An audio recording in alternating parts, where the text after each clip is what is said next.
a esta webinar, agradecer vuestra participación a todos los mentores que estáis ahí con un compromiso muy elevado con la Fundación Princesa de Girona. Algunos de vosotros habéis entrado pues muy recientemente, pero otros ya lleváis unos años que nos estáis acompañando. Y bueno, nada, agradeceros enormemente tanto vuestra participación como el alto compromiso que tenéis con la Fundación y con el programa Rescatadores de Talento. Nosotros, dentro de este entorno que cada vez es más incierto, más complejo, y que, bueno, que todos en nuestras empresas, organizaciones, pues, bueno, hemos tenido que adaptarnos a un ritmo, pues, bueno, trepidante, ¿no?, durante estos meses, pues, bueno, entendemos que los jóvenes que tenemos en nuestro programa, pues, su situación, pues, todavía es más complicada, y con todo el impacto que tendrá pues la crisis sanitaria dentro del mercado de trabajo, ¿no? Como ya están analizando pues los diferentes expertos, pues nos parecía muy interesante pues tener esta webinar con vosotros, sobre todo para que os sintáis acompañados, ¿vale?, en vuestra labor de mentores, que no estáis solos, ¿vale?, que estamos aquí, la Fundación dándonos apoyo, pero a la vez pues también creando este espacio de aprendizaje que nos dará, seguro, estoy convencida, pues nos dará claves para tener un nuevo enfoque en esta gran labor, ¿no?, que estáis haciendo. Yo quería excusar a nuestra directora general, Mónica Margarit, por un tema personal hoy no ha podido estar, pero bueno, deciros que le hubiera encantado poder acompañaros. Entonces, bueno, transmitiros pues bueno, esas excusas porque no ha podido acompañarnos hoy. Yo sin más, pero antes, bueno, sobre todo, muchos de vosotros ya conocéis a María Luisa de Miguel, presentarla formalmente. María Luisa, buenos días, gracias por acompañarnos nuevamente. Ella es directora ejecutiva de la Escuela de Mentoring y, bueno, es la responsable de guiarnos, iluminarnos, tanto a la Fundación como a los mentores, bueno, en esta fantástica, ¿no?, y labor, pero a la vez también, pues bueno, nos exige, pues bueno, ese nivel de responsabilidad, ¿no?, que todos tenemos con los jóvenes que atendemos. Entonces, bueno, cuanto mejor preparados y más instrumentos tengamos, pues mejor pensamos que lo haremos todos. Sobre todo hemos visto que hay muchos mentores que os habéis incorporado durante estos primeros meses del año.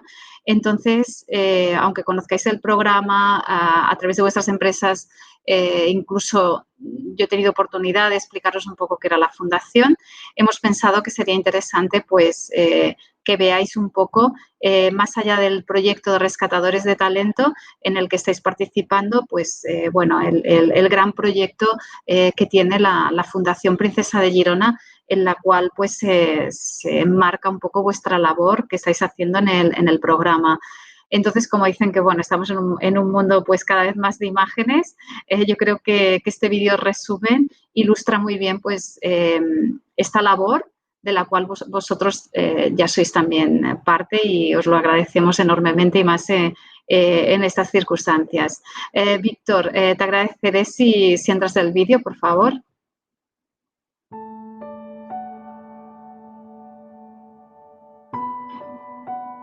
Es bastante abrumador ver tu nombre al lado de artistas que han recibido este premio antes que yo y bueno, espero estar a la altura. Es que yo no sé, profesores y futuros profesores, si sois conscientes del poder que tenéis y determinante que sois para los niños. Realmente es una fundación que te ayuda, que te aconseja y que te guía.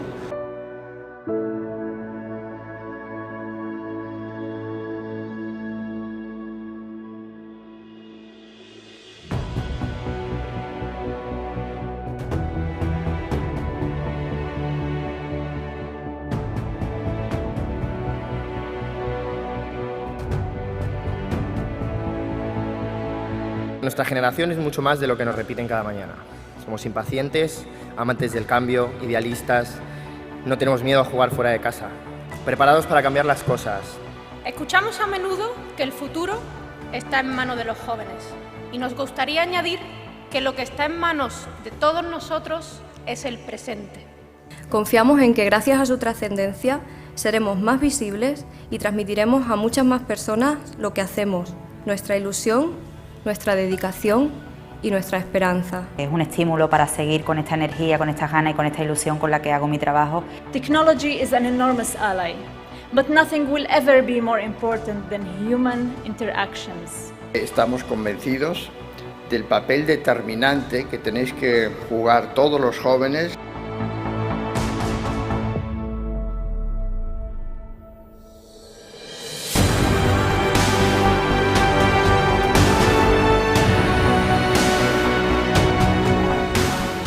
El profesor tiene que cambiar su papel, ayudando y guiando en el proceso de aprendizaje al alumno. Sobre todo me quedo con cómo la gente ha compartido todo lo que sabe. Estoy encantada, la verdad.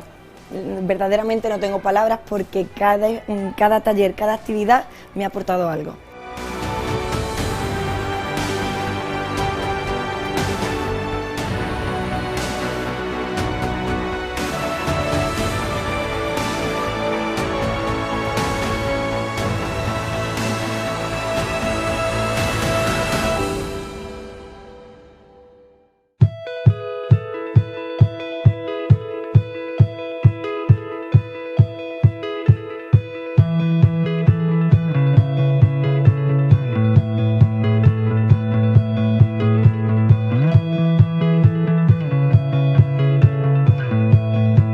A los jóvenes que aún no conocen o que están conociendo ahora el programa Rescatadores de Talento, les diría que las oportunidades están para aprovecharlas. Entonces que se lancen a por ellas, que aprovechen esta oportunidad que ofrece la Fundación y que saquen lo mejor de ella. La verdad que te da la oportunidad de mejorar, de saber cuáles son tus puntos fuertes.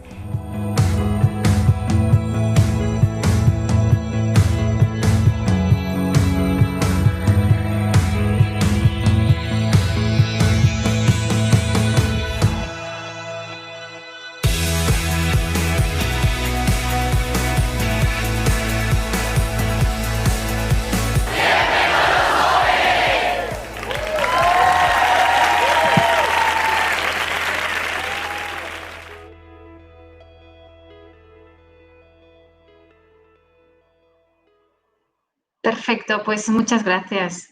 María Luisa, adelante. Un placer tenerte otra vez aquí. Gracias. Gracias, Gemma. Bienvenidos a todos y a todas.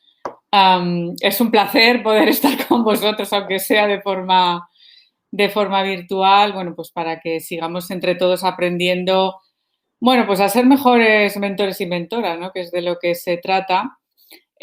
Porque, bueno, este es un rol que nunca se acaba de aprender, porque, bueno, cada día la vida te pone situaciones diferentes, con personas muy diversas y eso va a ser siempre un aprendizaje, ¿no? de cómo hacerlo mejor y de cómo enfrentarse a situaciones distintas. Víctor, si puedes comenzar la presentación. En esta ocasión, bueno, hemos querido un poco poner encima de la mesa el tema de la complejidad, no porque estemos viviendo en estos momentos una situación compleja, es mucho más que compleja, sino porque llevamos ya bastantes años en el mundo de la complejidad, ¿no? Y quizás seguimos operando mentalmente y, por tanto, conductualmente, bajo modelos antiguos y anteriores. La idea a transmitir es esta, ¿no? Que las reglas del juego han cambiado para todos. En estos momentos, ¿no? Y debido a la crisis que estamos viviendo, podríamos decir que más que haber cambiado es que no sabemos ni cuáles son las reglas, porque estamos, como explica el modelo Kinefin, en el contexto caótico, ¿no? Ya, bueno, hemos salido un poco de él, pero hemos vivido un contexto de caos en el que desconocemos cuáles son las reglas para operar, ¿no? Y para afrontar situaciones que son inesperadas. El modelo Kinefin surgió en el año 99 con Snowden, un ejecutivo de IBM, y es una teoría explicativa para comprender contextos, para comprender y abordar situaciones y problemas. Y lo que trata de poner de manifiesto esta teoría es que existen 4 tipos de contextos, 4 tipos de situaciones, 4 tipos de problemas, ¿no? Los simples, los complicados, los complejos y los caóticos. Cada uno de ellos tiene reglas del juego diferentes, maneras de abordarlos diferentes y muchos de los problemas que se están dando, del estado de desorientación en el que están las personas, de la excesiva a veces improvisación cuando no procede, tiene que ver con que estamos actuando en un contexto bajo las reglas, ¿no? O los parámetros de uno diferente. La mayor parte de las ocasiones porque nuestra percepción no es capaz de ver en qué contexto estamos. Entonces, no se puede actuar de una forma óptima en un contexto si no lo conocemos bien, si no identificamos en cuál de los cuadrantes, a cuál de los cuadrantes pertenece y comprendemos, además, cuáles son las reglas del juego en ese contexto. Si lo aplicamos al mercado laboral, al contexto laboral, podemos entender la diferencia entre estos 4 contextos, ¿no? El contexto simple es un contexto donde las situaciones y los problemas son casi siempre los mismos y, por tanto, las respuestas están estandarizadas. Hay una secuencia de pasos lógicos que todo el mundo conoce y todo el mundo aplica y funcionan, ¿de acuerdo? Es el mundo de lo obvio, ¿no? Algunos de los que estamos aquí, seguramente por edad, nos acordamos de aquel mercado laboral en el que cada puesto de trabajo tenía un título académico, universitario o de formación profesional correspondiente. Con lo cual, todos sabíamos que para este puesto hacían falta estos estudios. Todos sabíamos que cuando tú terminabas la carrera, pues comenzabas a buscar trabajo y que el lugar donde buscarlo eran las ofertas de empleo de aquellas famosas secciones de los periódicos y la oficina del Servicio Público de Empleo, que todo comenzaba con ver una oferta, enviar un currículum, que ese currículum era sencillo, el formato estaba bastante estandarizado, todos sabíamos cómo era. En ese currículum lo que primaba eran los estudios, los títulos, y era lo primero que se hacía constar en el currículum y que en cierta manera identificaba a la persona. Luego podíamos pasar a una entrevista de trabajo que era bastante estructurada y bastante predecible. Con el tiempo eso fue cambiando porque comenzaron a aparecer, vamos a decir, que nuevos canales de ofertas de empleo, nuevos canales para la búsqueda de empleo. Empezaron a aparecer ciertos portales de empleo, otras entidades privadas, aparte de lo que es el servicio público, que también prestaban servicios de intermediación laboral. Empezaron a cambiar los currículums, empezó a haber distintos modelos, distintas maneras de estructurar la información, distintos formatos, ¿no? Aparte del papel, entre otras cosas, empezaron los formatos digitales. Y entonces, en ese contexto, que es un contexto complicado, digamos que las situaciones, las problemáticas seguían siendo más o menos las mismas. Sin embargo, los tipos de respuestas a esas situaciones eran más diversas.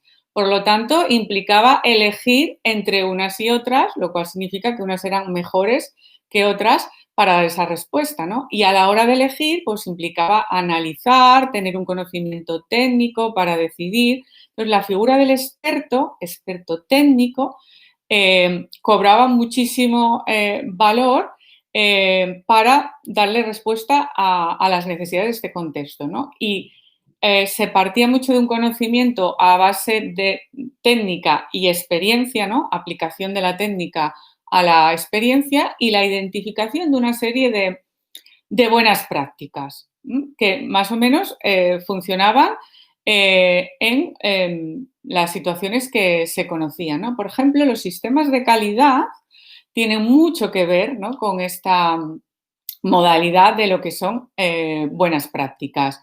Entonces, la gente empezaba a acudir para la búsqueda de empleo a expertos, ¿no?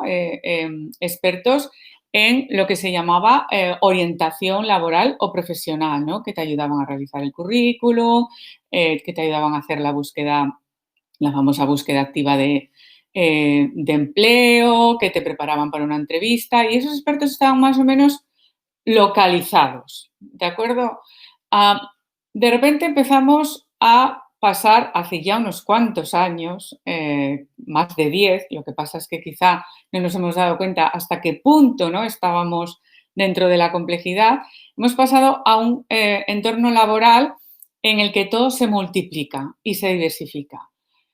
Aparecen las redes sociales como canal de búsqueda de empleo. Hoy en día LinkedIn se está convirtiendo en un portal de empleo. Empiezan a proliferar los portales de empleo especializados. Las propias empresas empiezan a utilizar sus páginas web como también canales, ¿no?, para publicar sus ofertas e incluso atraer a posibles candidatos.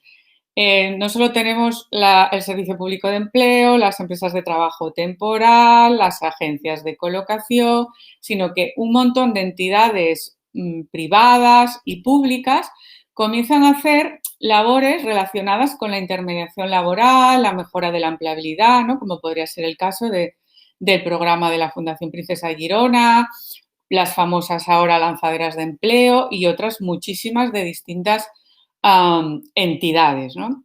Los currículums empiezan a tener todo tipo de formatos, PowerPoint, Prezi, vídeo. Las entrevistas empiezan a ser cada vez más creativas, ¿no? Se sofistica incluso más la famosa entrevista por competencias, hasta llegar a pruebas de selección en las que, bueno, pues tienes simuladores, chatbot, escape rooms, role-playings, y cada vez se van volviendo más y más creativas, digamos, las estrategias, ¿no?, para evaluar la idoneidad de un candidato. Por lo tanto, para las personas que buscan empleo, para nuestros jóvenes en estos casos, cada vez tienen que controlar un mayor número de variables y muchas de ellas incluso las desconocen porque nadie les ha preparado para ellos. En los contextos complejos en los que hay múltiples situaciones, múltiples demandas, múltiples problemáticas, las soluciones se desconocen en muchos casos. Y lo que piden los contextos complejos es la experimentación, la prueba y el error, ¿no? Es ir probando y sobre la experiencia y el resultado ir aprendiendo. Y van surgiendo prácticas emergentes.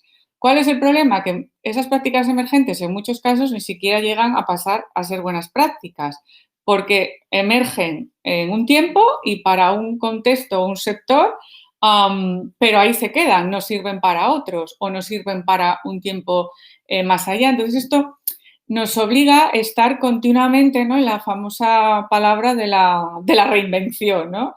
Ya no solo profesional, sino también personal, de tener un solo currículum en un solo formato y con una sola estructura, pues ahora los jóvenes tienen que tener varios currículums, ¿no?, dependiendo del sector al que postulen, dependiendo del puesto de trabajo al que postulen, incluso dependiendo del estilo de la empresa, que algunas priman más el currículum visual o el currículum virtual, ¿no?, a través de vídeo, que el currículum en papel. Pues claro, tienen que ir adaptándose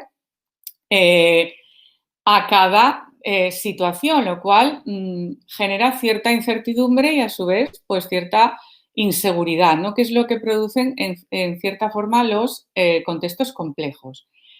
En estos contextos la clave es la experimentación, como decía, la innovación, la creatividad, la observación, la interacción continua con el entorno y la comunicación con él. Y luego pasamos al contexto caótico, que creo que igual no hace falta explicarlo porque creo que lo hemos vivido todos a la vez. en el mundo. Lo que es una situación de caos absoluto, es decir, algo que te llega de repente, que cambia absolutamente todas las reglas del juego, que no te lo esperas y que además no tienes reglas para afrontarlo, porque son situaciones que nunca se han dado. En los contextos caóticos, la regla básica es la intervención rápida y eso exige improvisación. Pero claro, la improvisación tiene muy pocas certezas, por no decir ninguna, y cero seguridad. Con lo cual también hay que estar preparado emocionalmente para improvisar, es decir, para intervenir en la realidad, para tomar una decisión, para ejecutar una acción sin tener absolutamente ninguna garantía, certeza o seguridad de que va a funcionar. Incluso puede que sea todo lo contrario, que funcione mal. Con lo cual, aquí hace falta unas ciertas dosis de atrevimiento y de osadía, ¿no? Pero la clave es intervenir rápido y todavía aprender más rápido en función de los resultados para intentar salir del caos lo antes posible y volver, digamos, al contexto complejo. Lo que tienen estos contextos es que también nos sirven para explicar cómo evolucionan pues, los problemas y las situaciones, ¿no? Si estoy en un estado caótico, yo no puedo pasar a un estado simple. Tengo que pasar primero al complejo, del complejo al complicado y del complicado al simple. Lo que ocurre es que muchas veces en estos tiempos de cambios tan abruptos y continuos, llegar a tener una situación simple es difícil. Es decir, llegar a tener unas mejores prácticas estandarizadas con las que podamos operar, nos dé certeza y seguridad, es difícil. Con lo cual hay que acostumbrarse a vivir un poco en ese terreno de la incertidumbre. Y por último tenemos lo que llaman el contexto desordenado, que es cuando no sé en qué contexto estoy. No sé lo que está pasando, no sé si esta situación o este contexto es caótico, es simple, es complejo o es complicado. Por lo tanto, como no sé, lo más probable es que me paralice y no haga nada, con lo cual voy a seguir en esa situación de desorden, o corro bastante peligro de actuar desde cualquiera de los 4 contextos sin saber exactamente cuál es el mejor para actuar. Entonces, en la situación de desorden, la principal estrategia es primero parar, observar y percibir realmente en qué contexto estoy para aplicar sus reglas del juego. Porque si yo intento operar con unas prácticas estandarizadas del contexto simple en un contexto caótico, que es un poco lo que nos pasó cuando comenzó esta crisis, que intentábamos atajarla desde conocimiento estandarizado. Y claro, eso no funciona porque la situación era completamente distinta, ¿no? A partir de que puedo poner un poco de orden al caos, puedo ir introduciendo determinadas, vamos a decir, pautas, ¿no?, que me ayuden a ir mejorando la situación. Esto podemos entenderlo bien con lo que ha pasado con el teletrabajo.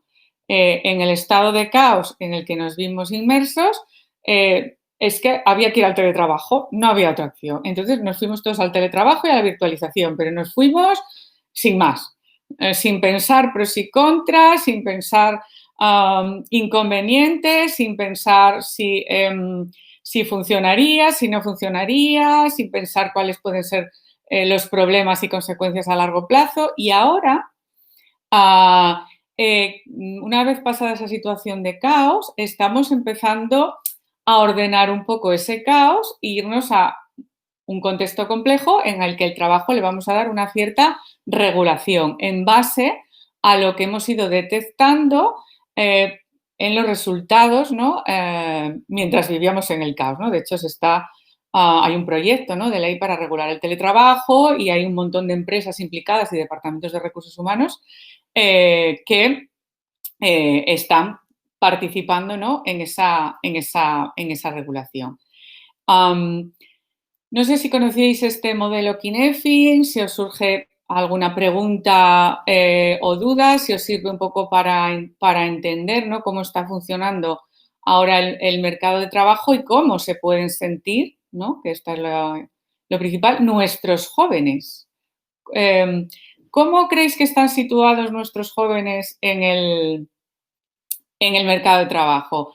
¿Realmente creéis que perciben que es un contexto complejo y están actuando según las reglas de un contexto complejo o están quizás actuando desde las pautas de un contexto complicado o simple? ¿Qué es lo que observáis vosotros, los que ya tenéis experiencia como mentores o los que sin tenerla pues estáis en contacto con jóvenes? Si queréis comentar algo, vamos a ir intentando hacer algunas pausas a lo largo de la presentación para que podáis intervenir.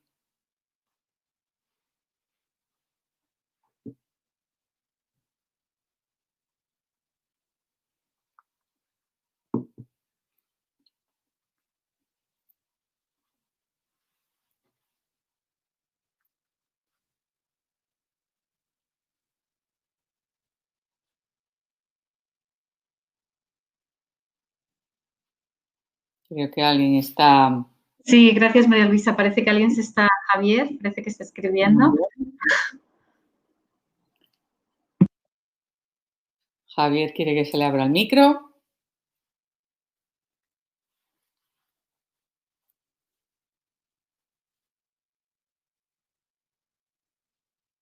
Hola Javier.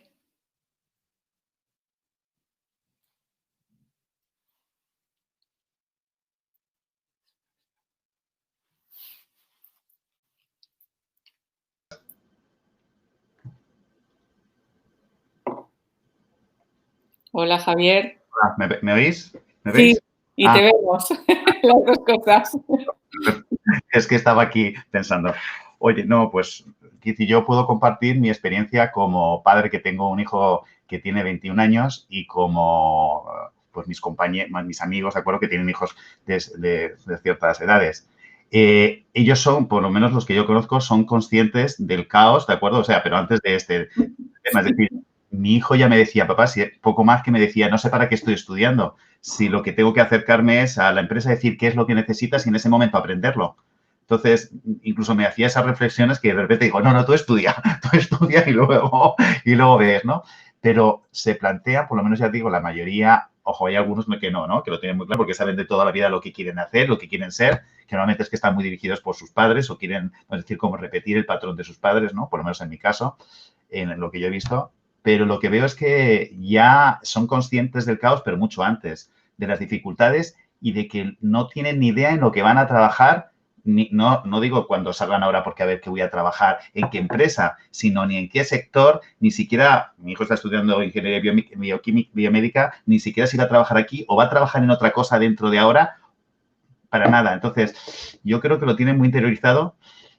En lo que yo estoy viendo, porque yo estaría muerto de miedo cuando me lo dice, me tiemblan las piernas, ¿de acuerdo? Pero ellos, por lo menos, también es verdad que tienen una situación económica que no tienen problemas, ¿de acuerdo? Depende en qué situación económica estés. Pero lo que yo veo lo tienen como interiorizado, esta es la realidad y bueno, pues con esto tenemos, perdón, que estoy mirando un sitio diferente. Con esto es lo que tienen que convivir, esa es mi experiencia. Ajá. Gracias, Javier. Sí, en cierta manera ellos son conscientes de que hay un cierto caos en el sentido de que no saben, o sea, la palabra que más se repite es esa, ¿no? No saben hacia dónde ir, no saben qué funciona. Fíjate, ¿no? Lo que te comparte, te dijo de ¿para qué voy a estudiar si cuando termine mi carrera probablemente a lo mejor es que no hay trabajo en ese sector, no existe ni siquiera, no existe esa demanda, ¿no? Y sin embargo, como adultos, como padres, criados, educados en una generación en la que el título y los estudios lo eran todo, sí que seguimos insistiendo en la importancia, ¿no? De unos estudios. Que no es que no sean importantes, ¿de acuerdo? Pero quizás ahora las reglas del juego de un contexto complejo nos tienen que hacer ver que hay que compatibilizar el estudio, el conocimiento teórico con el práctico y el experiencial. Que no funciona como antes en un contexto simple o complicado, que primero yo tenía un conocimiento técnico un cuerpo teórico importante y cuando ya lo dominara pasaba a experimentar. Esa es, digamos, como una de las creencias que forman parte del contexto simple y complicado, pero que sin embargo no funcionan en un contexto complejo y sin embargo seguimos operando mucho conforme a ella. Y yo esto lo veo en las formaciones que yo realizo en mentoring a mentores, que en líneas generales pues son de una generación de 40 años hacia arriba, con lo cual proceden de contextos educados en contextos simples y complicados, ¿no? Porque a ellos les estructura muchísimo la metodología que tenemos en la escuela. La metodología de la escuela es, te vamos a dar 4 bases teóricas del método, la esencia, para que entiendas el sentido del método y a partir de ahí a practicar. Y luego vamos siguiendo con la formación porque vamos combinando la formación teórica con la práctica. Y la respuesta es siempre la misma, que quieren saberlo todo antes para luego ponerlo en práctica. No, es que esto no funciona así. El mentoring no funciona así, pero es que la vida ya tampoco funciona así. Raquel. Hola, buenos días. Bueno, lo primero, muchísimas gracias porque has puesto un poco de orden hablando del caos que tenía. Yo tenía todas estas ideas en la cabeza, pero no las sabía expresar tan bien, ¿eh? Así que muchísimas gracias por haberme organizado un poco todas estas ideas. Yo he empezado a colaborar en el proyecto de Rescatadores de Talento y claro, lo haces desde la experiencia porque no tengo formación en mentoring y claro, pues transmites un poco lo que es la situación antes del COVID y luego que nos hemos visto inmersos. Entonces, sí que es cierto, es verdad que yo por lo que veo por la persona con la que estoy colaborando, que tienen muchas ideas del contexto complejo en cuanto, sobre todo, por ejemplo, a los formatos del currículum. O sea, pero sigue como marcándose muy estandarizado. Sí que se les ve en un entorno caótico, como nos pasa a todos, porque no sabes hacia dónde pueden ir todo el tema, bueno, pues personal laboral, efectivamente. Y también se les ve con dudas, por ejemplo, se repiten pautas que me ocurría a mí, pues a lo mejor cuando empecé a trabajar hace 15 años o 18, que es que sales al mundo laboral y no sabes cómo enfrentarte.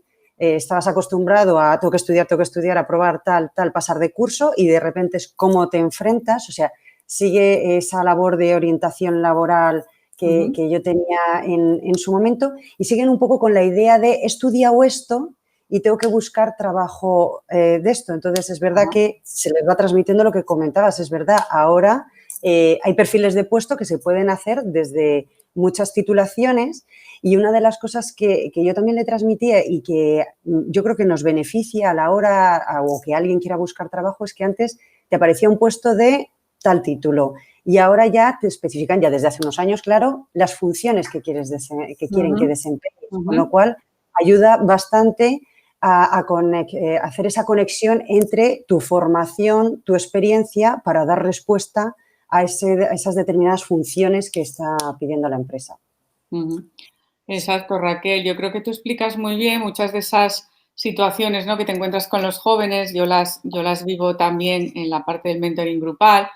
Yo es que llevo, creo que ya son 3 años con la fundación y creo que habrán pasado por mis manos unos 100 jóvenes de la fundación y otros 200 aproximadamente en estos últimos 2-3 años de otros programas, ¿no? Entonces, se repiten unas mismas situaciones y unas mismas creencias, ¿no?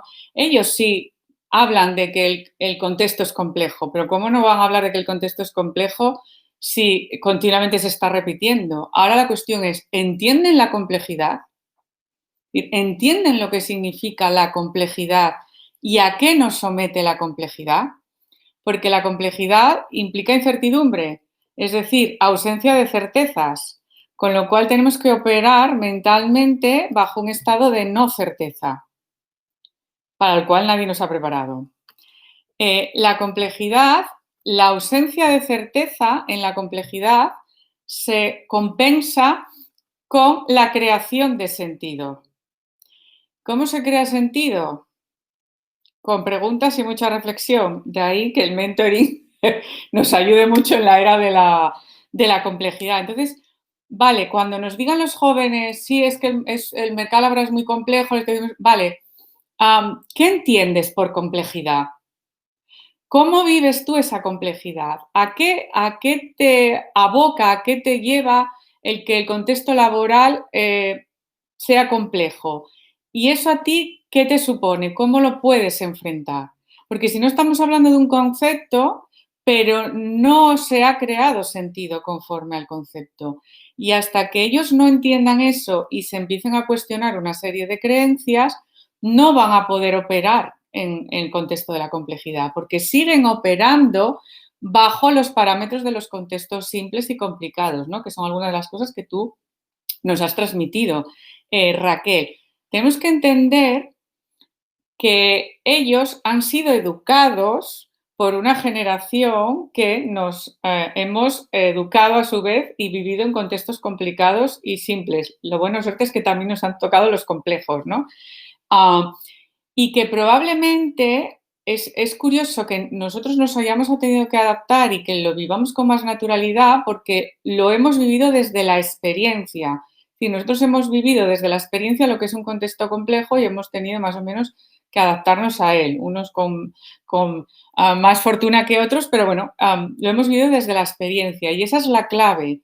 Ellos no han tenido realmente la experiencia, la van a tener ahora cuando tengan que acceder al mundo laboral, ¿no? Y tenemos que cuestionarles muchas de esas creencias, enfoques y marcos que tienen de los otros contextos porque es en el que fueron educados. Y son las ideas que les repetimos o que les repite un poco la sociedad, ¿no? Nos comparte Peña Solano, ¿no? La importancia del propósito, ¿no?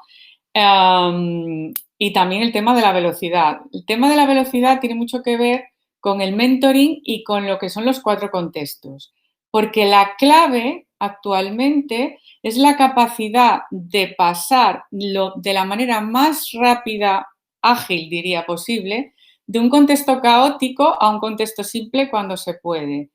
Eso es acelerar el aprendizaje.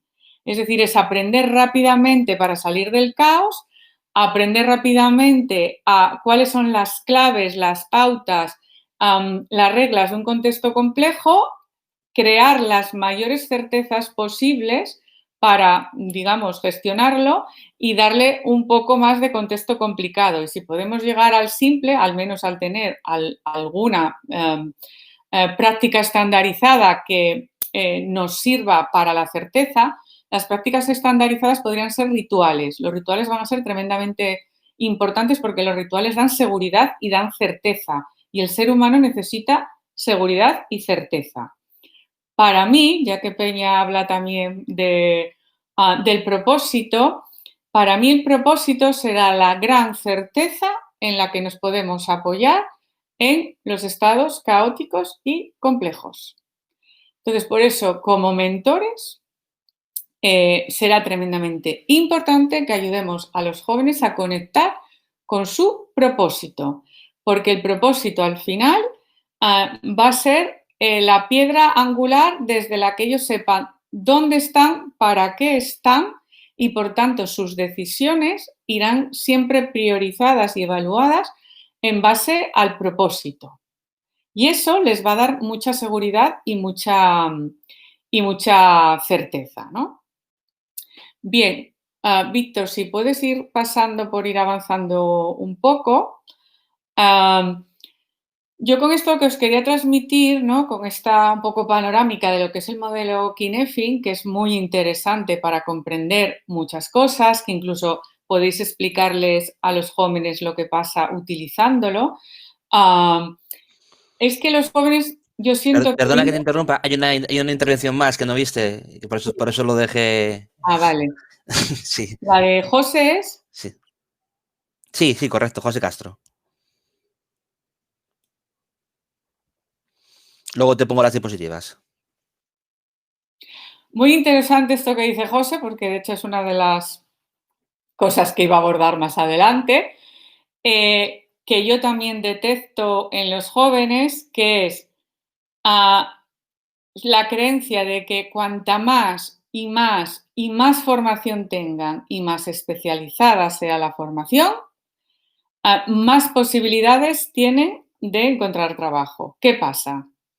Que por una parte van postergando, como bien dice José, la entrada en el mercado de trabajo, que además hay otra, con lo cual no adquieren experiencia, que es lo que prima ahora. Es decir, antes en un currículum vitae, como decía, lo primero que se destacaba era la titulación. Luego comenzó a destacarse la experiencia y las competencias. Entonces, claro, lo que os iba a transmitir, ¿cómo están nuestros jóvenes? Desorientados, totalmente desorientados y en un estado desordenado. Porque lo que siempre creyeron que era lo necesario para conseguir trabajo, una vida de calidad, cumplir sus sueños, que era un título, ahora resulta que no es tan importante, porque lo importante son las competencias, ¿no? Porque claro, las competencias, ¿dónde se aprenden? ¿En la universidad? No. ¿Cómo se demuestran? ¿En un currículum? Porque yo pongo en un currículum que tengo competencia de liderazgo, ¿estoy demostrando que la tengo? No. Es verdad que la Fundación ha hecho un paso muy importante con el test de competencias porque es una manera de acercarles a la importancia de las competencias y qué es lo que se está valorando ahora mucho. Ahora bien, es que una competencia solo se demuestra y se adquiere a través de la experiencia, especialmente las competencias, vamos a decir, transversales, ¿no? Y claro, si no tienen experiencia, ¿no?, que es como lo que aquí aborda José, no adquieren esas competencias.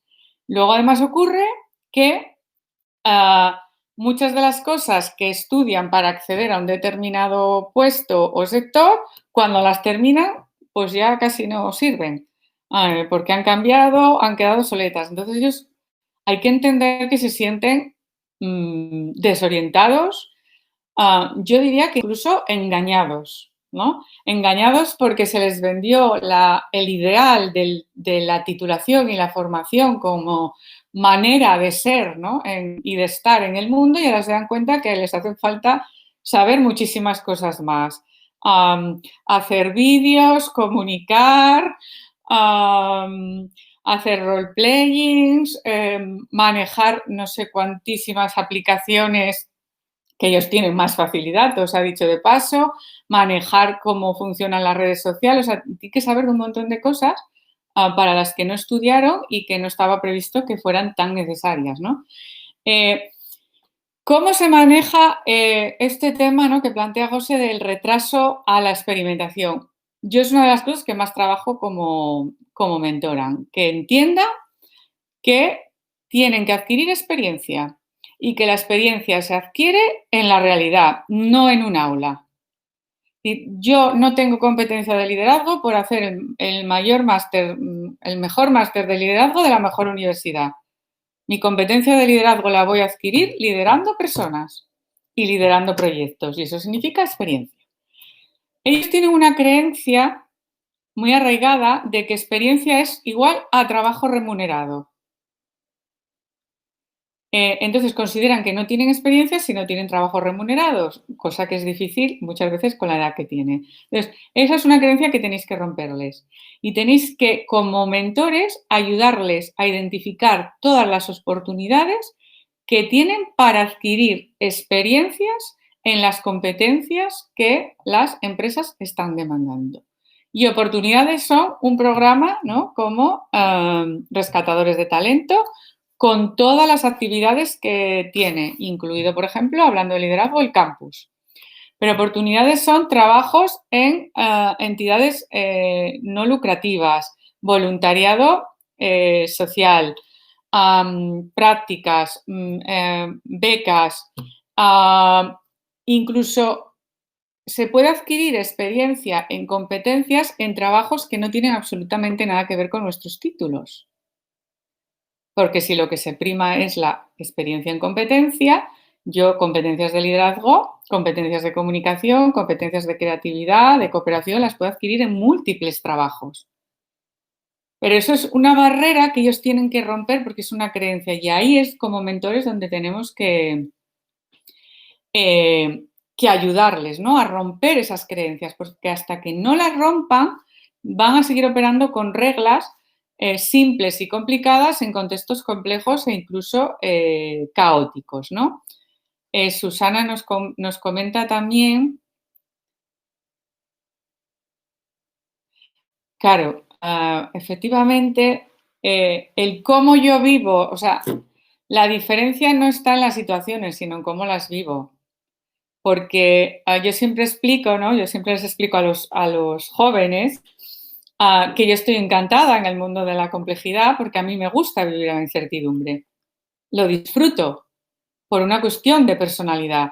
A mí saber lo que voy a estar haciendo el año que viene o dentro de 5 años me angustia. Me angustia mucho. Y no saber me encanta.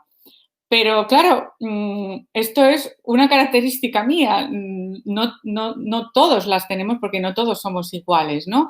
Pero tienen que empezar a apreciar, ¿no? Paulatinamente las ventajas que también puede tener la complejidad y la incertidumbre, ¿no?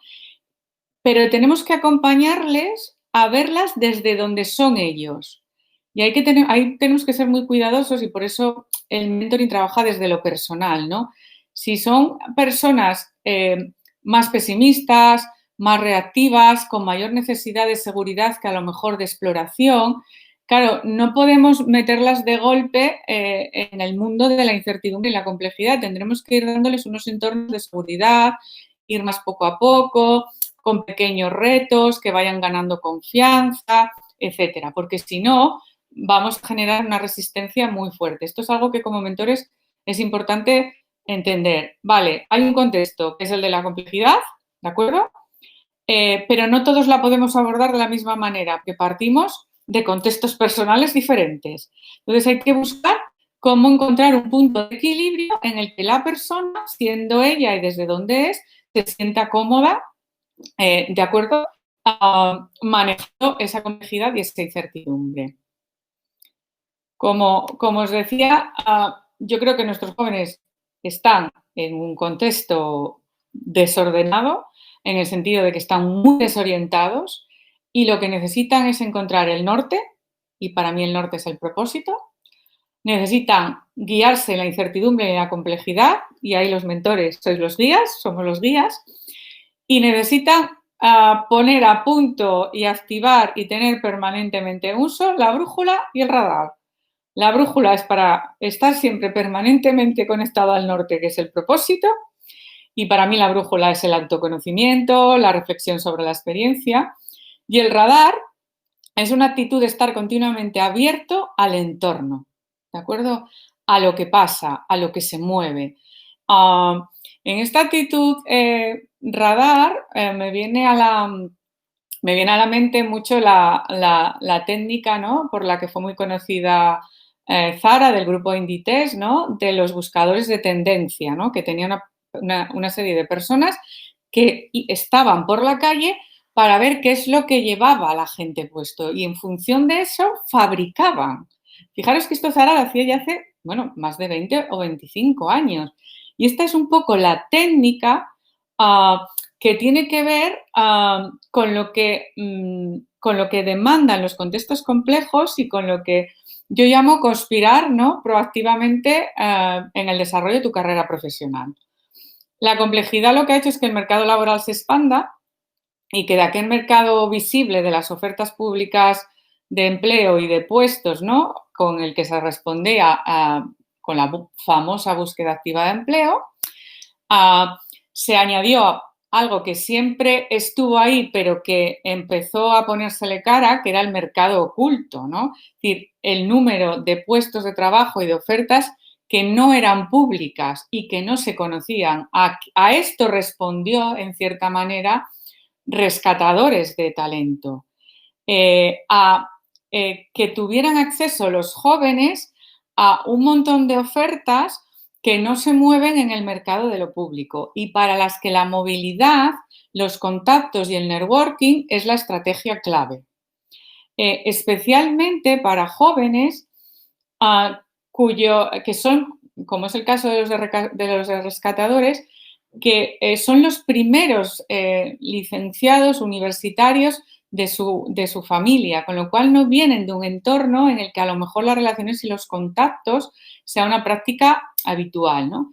En este mercado del oculto, la estrategia era la búsqueda proactiva de empleo y todo el tema de hacernos visibles, ¿no? Y es donde surge también todo lo de la marca personal, que quizás se está quedando obsoleta la manera en que la estamos gestionando, porque ahora ya estamos dentro de lo que se llama el mercado de lo posible, es decir, un mercado que ni siquiera está inventado. En cierta manera, en algunas de vuestras intervenciones esto se puso de relieve, ¿no?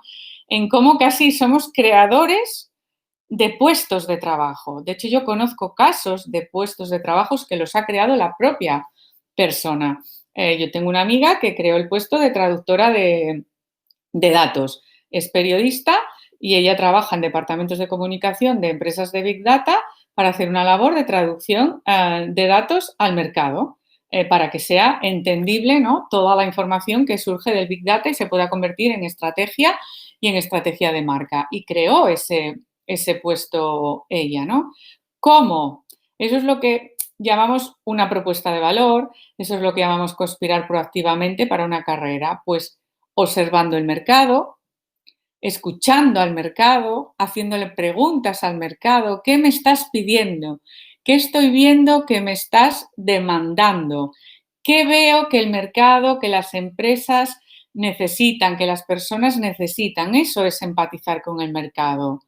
¿Qué tendencias, ¿no?, qué movimientos estoy viendo que me generan una serie de pautas y insights que me dicen que esto, ¿no?, esta idea que tengo yo de puesto de trabajo, hablabais de funciones, al final es funcionalidad, o sea, al final el puesto de trabajo es una funcionalidad, o sea, responde a una necesidad, ¿no?, que tiene una empresa, que tiene una organización. Entonces, para eso hace falta empatía, hace falta intuición y hace falta mucha creatividad. Entonces, es una manera diferente de operar, ¿no? No tienen que estar esperando a qué les piden, que les demandan, sino voy a crear yo la respuesta a la necesidad que estoy detectando en el mercado o en las organizaciones, ¿no? Y para esto, pues, va a haber unas 6, vamos a decir, aptitudes, competencias clave, ¿no? Que es desde las que tenéis que impulsar desde el mentoring, ¿no? Como mentores. Que aprendan a empatizar y a conversar con el mercado. Empatizar significa olvidarme de que yo tengo este título y este título vale para trabajar en estos puestos y lo que quiero aportar al mercado es esto, ¿vale? Ok, perfecto, eso lo tienes. Pero ahora vamos a ver qué es lo que el mercado necesita. Escúchale, ¿qué te está diciendo que necesita? Y entonces empieza a hacerle preguntas, a conversar con él. ¿Qué necesita? ¿Qué estoy viendo que está pasando en este sector, en estas zonas geográficas? ¿Y qué me está diciendo todo eso que puede ser una necesidad? Y la siguiente pregunta sería, muy bien, con eso que yo estoy viendo que el mercado, las empresas están necesitando y lo que yo tengo, lo que yo sé hacer, lo que a mí me gusta, ¿qué puedo co-crear con el mercado? Es decir, co-crear significa tener en cuenta lo que necesita la otra parte, en este caso las empresas, y lo que yo tengo y puedo aportar. Y co-crear una solución que, vamos a decir, puede ser en muchos casos única. De eso van los contextos complejos, ¿no? Muchas veces ese conversar y empatizar con el mercado no significa solo estar ahí en una ventana observándolo, ¿no?, desde mi ordenador, sino que significa experimentar, es decir, interactuar con el mercado. Por ejemplo, los centros de desarrollo que hay dentro del programa Rescatadores son una primera manera en la que los jóvenes pueden experimentar ya con una empresa qué es lo que está pasando, cómo hablan, qué quieren, qué necesitan, ¿no?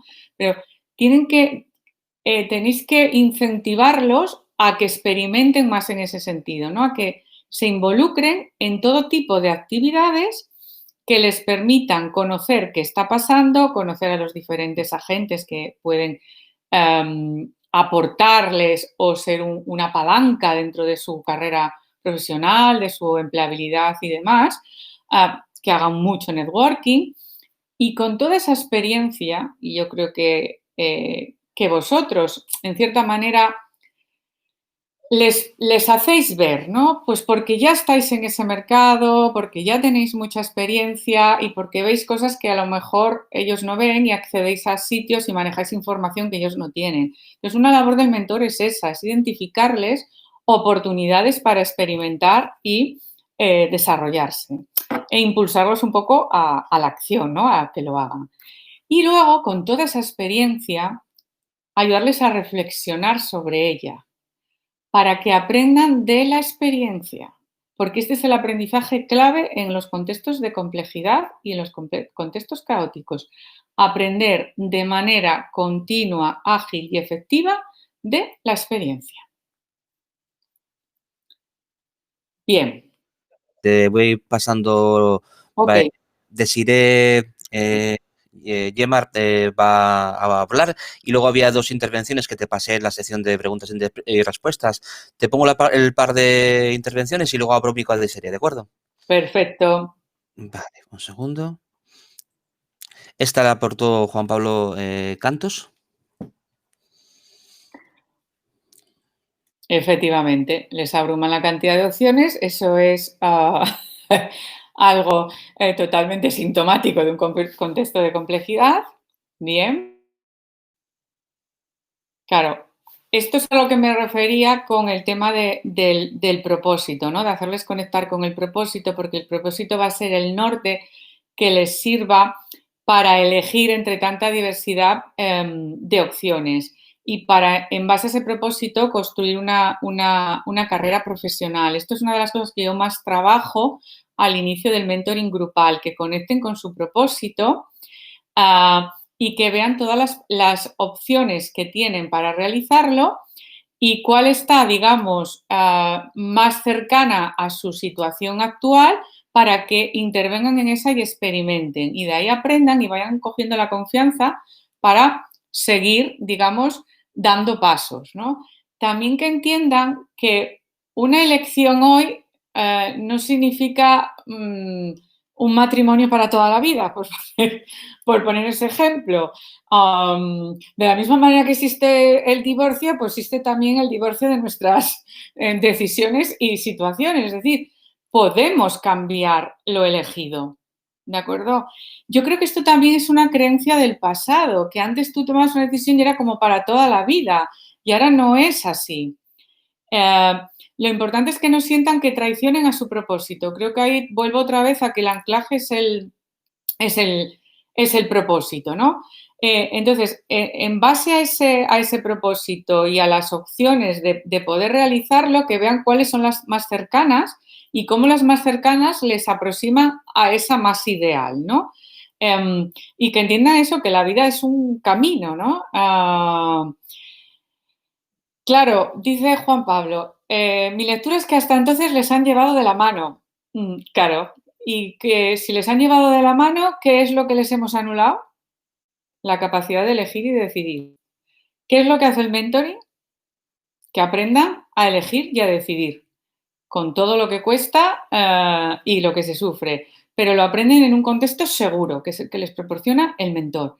El mentoring es un aprendizaje de toma de decisiones. Porque lo que hace un mentor es, vale, hay estas opciones.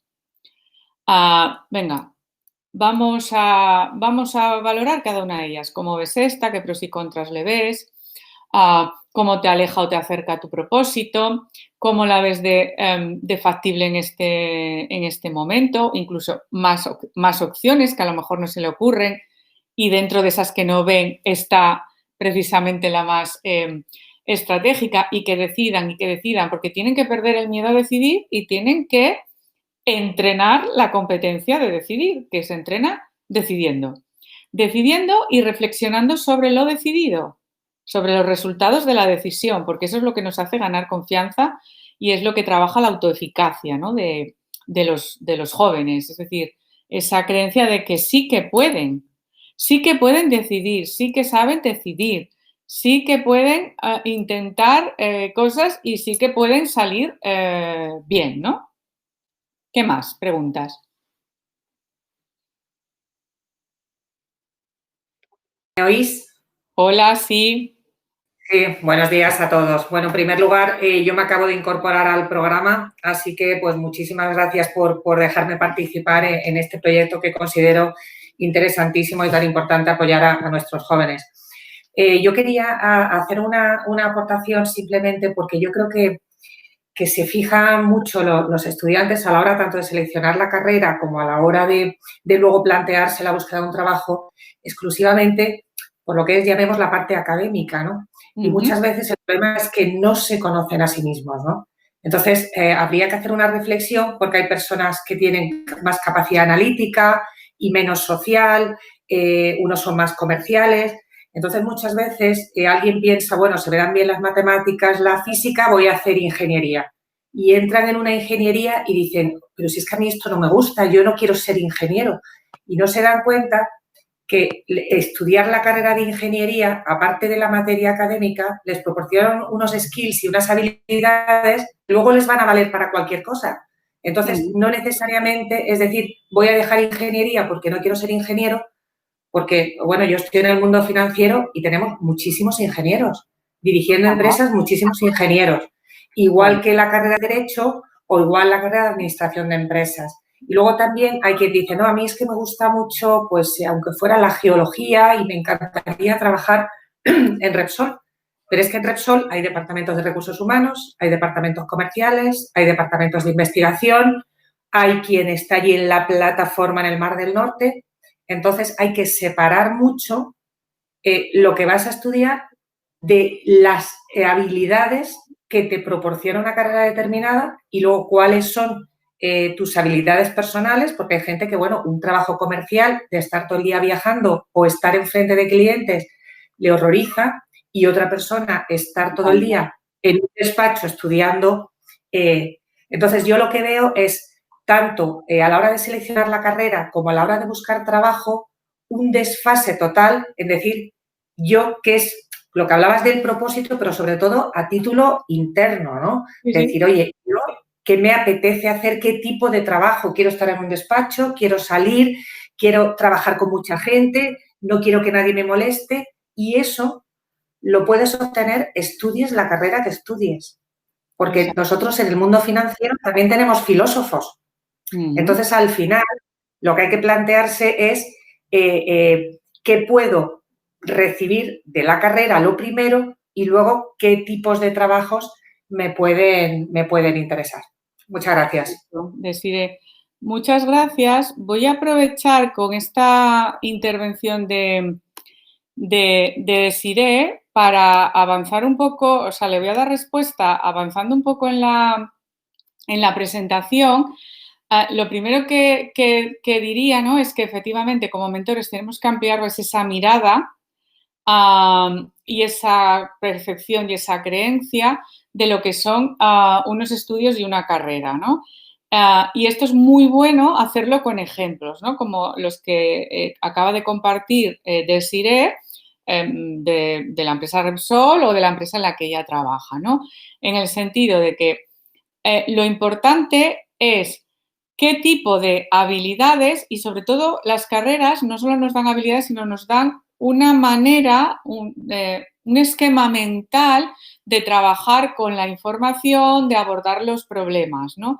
Y esa manera de trabajar con la información y abordar los problemas sirve en muy distintos ámbitos y para muy distintos puestos y no solo para el de la carrera que has estudiado, ¿no? Y hacerles ver también eso, ¿no?, que como en empresas tecnológicas hoy en día están trabajando filósofos, sociólogos, antropólogos, como en despachos de abogados están trabajando tecnólogos, biólogos, ¿no? Pues, por ejemplo, despachos que llevan muchos temas de registros de patentes que tienen que ver con temas de biología o química, tienen licenciados en químicas o en biología como expertos de soporte, ¿no? Y eso es parte, ¿no?, de las reglas del juego que han cambiado en el entorno de la complejidad, donde los mentores, como os decía, somos guías. Y dentro de esa guía, la clave que aportamos, y tiene mucho que ver con lo que compartió Desiree, por eso lo traigo aquí, es que nosotros tenemos que ayudarles a hacer lo que yo llamo el matching entre los elementos que son clave para el éxito personal, es decir, para lograr aquello que tú quieres en la vida.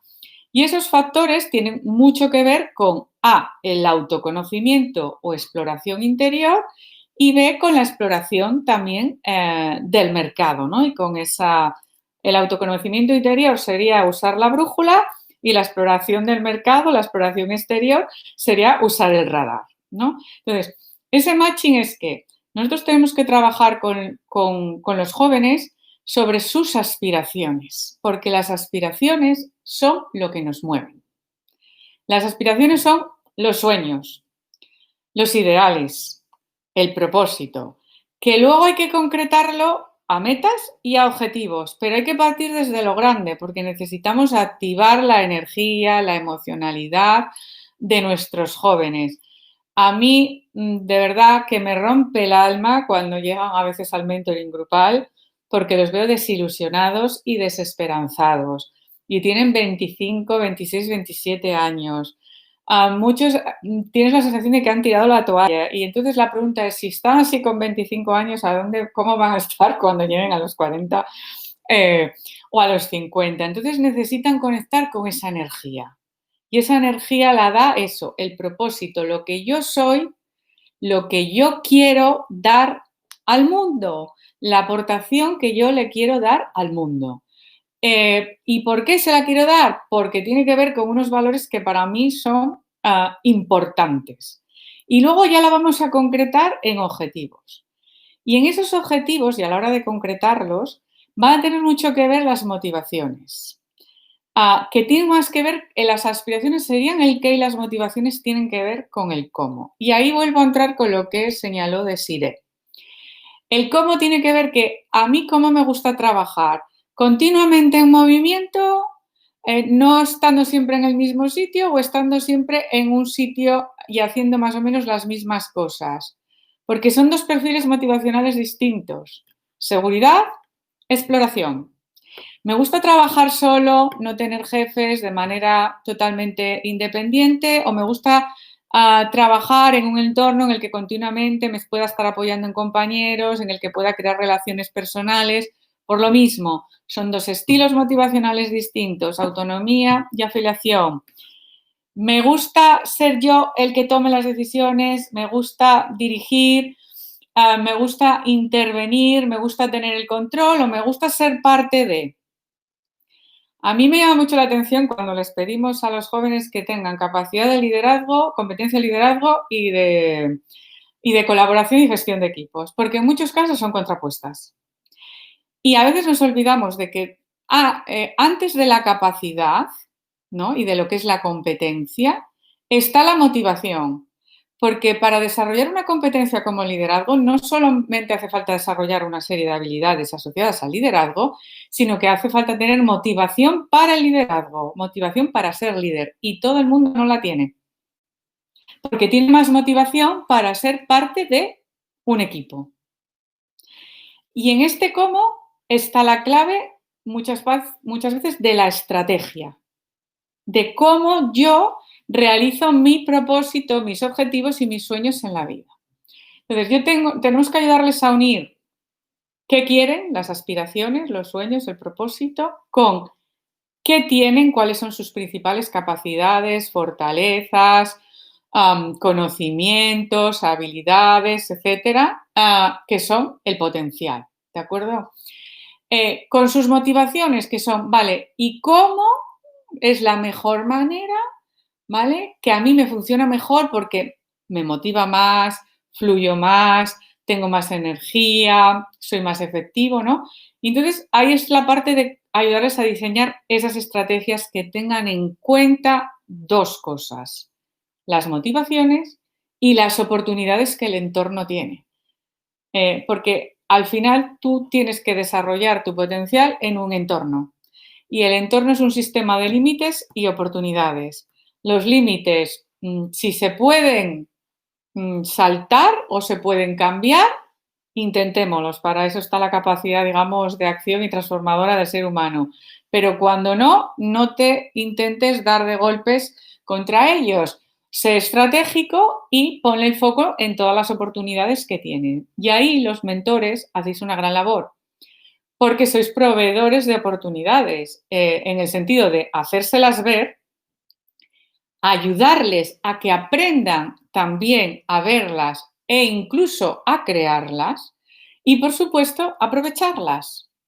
Y aprovecharlas significa, volvemos a lo mismo, hay que intervenir en la realidad, ¿no? Hay que pasar a la acción y actuar. Entonces, lo primero es autoconocimiento, que implica entender qué quiero, quién soy, cuál es mi propósito, cuáles son mis metas, qué me motiva, cuál es mi estilo motivacional y cuáles son mis capacidades, ¿no? Mis capacidades, mis fortalezas, mi potencial, lo que sé hacer bien. Segundo, para todo esto, ¿qué oportunidades hay en el entorno? Y tercero, bien, pues con las oportunidades que hay y lo que yo tengo, ¿cuál es la mejor estrategia para lograr esas aspiraciones? Esta es la labor de un mentor, ¿no? Ayudarles a hacer ese matching. Y lo que es más importante aún, no solo a que lo hagan, sino que aprendan cómo hacerlo, cómo lo han hecho y qué resultados le está dando. De ahí que las sesiones de mentoring tengan mucho que ver con reflexionar sobre la experiencia real de los jóvenes, no tanto con transmitir la experiencia de los mentores, ¿no? La experiencia de los mentores es un complemento, ¿vale? Que siempre está para complementar aquella experiencia que ellos no tienen, aquello que no pueden ver por su falta de experiencia, por su edad, por su lejanía del entorno y de la realidad, pero no para suplir su propia experiencia. Entonces, hacerles reflexionar mucho sobre la experiencia, porque entre otras cosas, también con eso, es como ellos van adquiriendo conciencia y consciencia de las competencias que realmente tienen. Porque otra cosa que yo he visto en los jóvenes es que a ellos eso de decir que un test les dice que tiene tal competencia y ponerlo en un currículum, no se lo creen, por eso muchas veces no lo ponen con la suficiente claridad, vamos a decir, y no resulta creíble y no lo saben defender en una entrevista de trabajo, porque no se lo creen. Y para creer que yo soy bueno comunicando, yo tengo que tener consciencia de experiencias en las que yo he sido comunicador y lo he sido de manera efectiva. Y poder relatar esas experiencias, que a fin de cuentas es en lo que consiste una entrevista por competencias, ¿no? En que te cuenten experiencias en las que han demostrado esa competencia. Claro, las tienen que tener. Y ellos asocian a que como no han accedido en muchos casos al mercado laboral o han accedido a puestos que no tienen que ver con su titulación, no tienen experiencia y no tienen competencias. Y se olvidan de toda su vida, porque están teniendo competencias desde que nacieron. Desde que nacieron. Porque probablemente alguno fue delegado o delegada de clase y ahí tuvo que demostrar seguramente competencias de liderazgo y de comunicación, que las rescaten. En la guía que os brinda la Fundación y que he tenido el placer de escribir, ¿no? Para que empecéis vuestro camino como mentores, yo os comparto una herramienta que se llama la entrevista apreciativa, que es una entrevista que parte de una experiencia cumbre, una experiencia de éxito en la que ellos han sentido orgullosos, plenos, satisfechos, competentes, y de ahí se desgranan todos estos factores que tienen que ver con el núcleo positivo, que es muy importante que les ayudéis a conectar con él, ¿no? Que tiene que ver con el núcleo positivo, son las fortalezas, los sueños, las aspiraciones, los referentes, el propósito, los valores, las motivaciones, las habilidades. Entonces, de ahí la van desgranando. Y la sensación que tienen los jóvenes cuando la hacen, yo la trabajo mucho en el mentoring grupal, es de lo primero que trabajo, es que se empiezan a creer qué pueden hacer, qué son, y empiezan a conectar con esa energía que da el núcleo positivo, porque es tu núcleo positivo, es lo que tú aportas al mundo y lo sabes y te lo crees porque lo descubres a través de una experiencia real y tuya, ¿no? Y yo siempre les digo que vale cualquiera, no tiene por qué ser laboral, no tiene por qué ser actual, puede ser de los 5, de los 7, de los 14 años. Y así empiezan a entender que cualquier experiencia es buena para aprender de ella, para autoconocerse, para incrementar el nivel de confianza y para identificar qué competencias tengo yo y en qué cosas tengo que mejorar. No sé si había alguna pregunta más por ahí que se me haya quedado en el aire, que ya esta sería, digamos, la última diapositiva. Hay una sección que pone en modo PIR que verás en el chat, que yo he destacado los que hicieron preguntas y eso revísalas. Muy bien. Y las puedes, dándole a publicar, se pondrían en pantalla, entrando en la sección del megáfono que habíamos tratado antes. Lo digo por si quieres. Si soy yo capaz de hacer esto. Si no lo hago yo, no te preocupes. Mejor, casi. Vale, creo que estaban todas respondidas, menos no sé si... porque a veces estás más pendiente de que salga todo bien, de escuchar exactamente la respuesta. Entonces, voy a ver si creo que esta en concreto, no sé si llegaste a responderla. Esta sí. Vale, pues creo que están todas entonces. Creo que falta una de Susana de Pablo, que a mí no me suena de haberla contestado. Susana de Pablo, la que comentó es esta. Vamos a ir para atrás y voy a revisar estas otras, si no me equivoco. Esta creo me suena que sí que trataste, pero bueno, voy... Otra de Álvaro creo que tampoco está. Vale. Álvaro y Susana. Álvaro, vamos a dar Álvaro.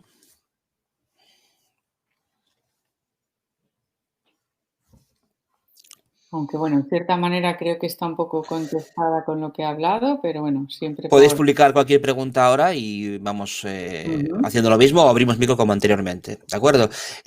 Si te voy escuchando, si quieres que publique alguna o que quieres que destaque alguna, en el chat en modo PIR, que es preguntas y respuestas, puedes ver todas las que he destacado y creo que no se me escapó ninguna.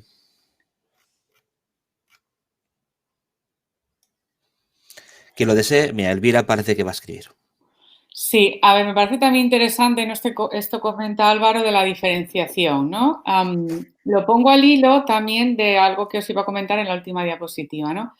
A ver, es importante comprender a los jóvenes, la primera labor de un mentor es comprender a los jóvenes, comprender desde qué contexto están operando y hacerles comprender en cuál están, ¿no? Y también que se comprendan, ¿no? A ellos mismos.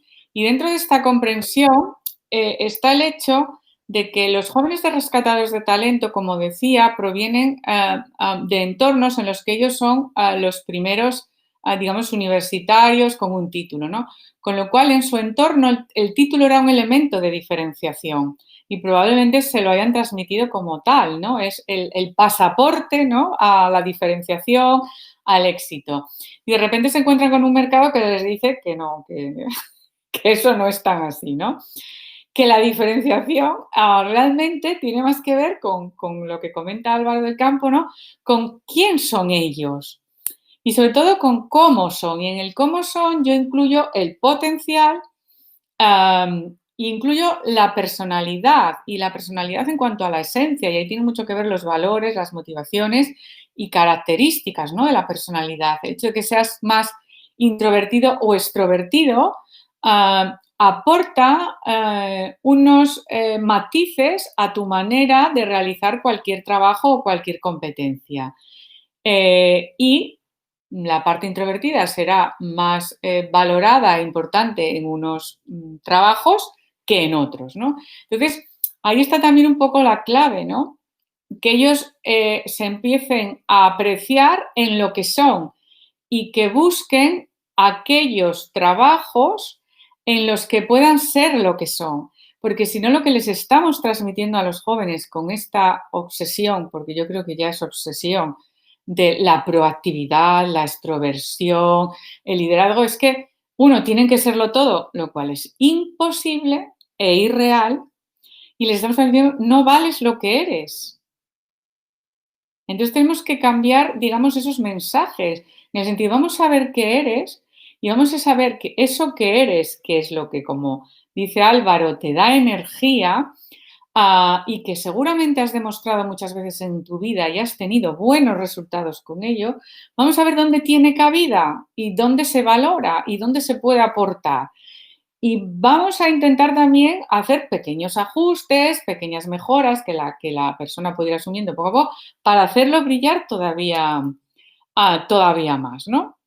Creo que ese es el mensaje que les tenemos que dar. Yo creo que en cierta manera mucho de nuestra labor tiene que ver con la manera de hablar. Tenemos que irnos a un lenguaje más inspirador, más motivador. Es que mismamente la palabra competencias yo no la encuentro muy inspiradora. Es como la palabra empleabilidad. No me genera mucha inspiración ni mucha motivación. Pero, sin embargo, tú a los jóvenes cuando les hablas de fortalezas, su cara cambia, su energía cambia. Y al final, una competencia se soporta en unas fortalezas. Es más, todas las competencias que tenemos están soportadas prácticamente en las mismas fortalezas, las características de cada persona. Y son esas fortalezas las que hacen que tú desarrolles esa competencia de manera diferente a otras personas, ¿no? Entonces, yo ahí iría mucho a empezar a cambiar lenguaje, ¿no? Y empezar a usar un lenguaje más inspirador. Como os decía, bueno, el mentor tiene 7 dimensiones que están pensadas para optimizar los procesos de aprendizaje, cambio y desarrollo. Y es importante que las uséis todas, ¿no? Cada una tiene, pues como digo, su función. Esa función de acompañante, que es más estar ahí, ¿no? Escuchándolos, empatizando, comprendiéndoles, ¿no? Cómo se sienten, ¿no? Comprender que se sienten un poco engañados y desilusionados. Y entonces, desde esa emocionalidad que están experimentando, ver cómo los llevamos a otra emocionalidad y a otra energía que es más propicia para el cambio, ¿no? De ahí que lo de conectar con el núcleo positivo, con el propósito, con las fortalezas, genera una energía positiva que los abre mucho más a ver, ¿no? A contemplar otras realidades, otras perspectivas. De hecho, les ayuda incluso a poder verbalizar y expresar lo que quieren, ¿no? Porque muchas veces no se atreven, no es que no lo sepan, es que no se atreven porque no lo tienen claro y no lo saben expresar, porque han renunciado a que eso sea posible. Yo los veo que han renunciado mucho a los ideales, ¿no? Y tenemos que recuperar, ¿no? Que sigan teniendo ideales, ¿no? Esa función de indagador de cuestionarles creencias, ¿no? De cuestionarles qué experiencia es solo trabajo remunerado y en el puesto correspondiente al título que tienes. De hecho, muchas veces no la ponen en el currículum, ¿no? Tienen trabajos en prácticas o becas y no lo ponen porque consideran que eso no es experiencia. Y digo, no, claro que es experiencia. ¿Tú ahí estabas trabajando? ¿Qué hacías? Les pregunto. ¿Qué hacías? Cuéntame lo que hacías. Eso no es trabajar, eso ¿qué conocimientos demuestra? ¿Qué competencias demuestra? Pues inclúyelo. Digo, ¿es relevante que tú pongas que el trabajo fue en prácticas? ¿Es relevante que tú pongas en un currículum que el trabajo fue no remunerado? ¿Cambia en algo la experiencia que tú tienes, el que sea no remunerado o el que sea en prácticas una beca? Eso es cuestionar. Y se quedan de verdad que con los ojos abiertos. Es como que nunca hubiera pensado que eso se podía hacer. Eso es cuestionar, porque tienen con la creencia de que no decir una palabra que a lo mejor no es relevante es mentir. No, eso es simplemente no decirlo todo. O no decir lo que no conviene o no decir lo que no es relevante, ¿no? Y eso es estrategia. Eso es una de las estrategias que pueden aprender, ¿no? Estimularles la creatividad. Pero claro, para estimular la creatividad necesitan estar en un estado energético positivo, ¿no? De ahí que esta parte primera de acompañante sea tan importante. Lo que les da rescatadores es mucha visibilidad y aprender a tejer redes. Yo les animo muchísimo que aprovechen absolutamente todas las actividades porque van a conocer mucha gente, van a adquirir mucha información y van a empezar a crear unas redes de contactos. De hecho, entre ellos ya me consta, ¿no?, que empiezan a haber proyectos en común.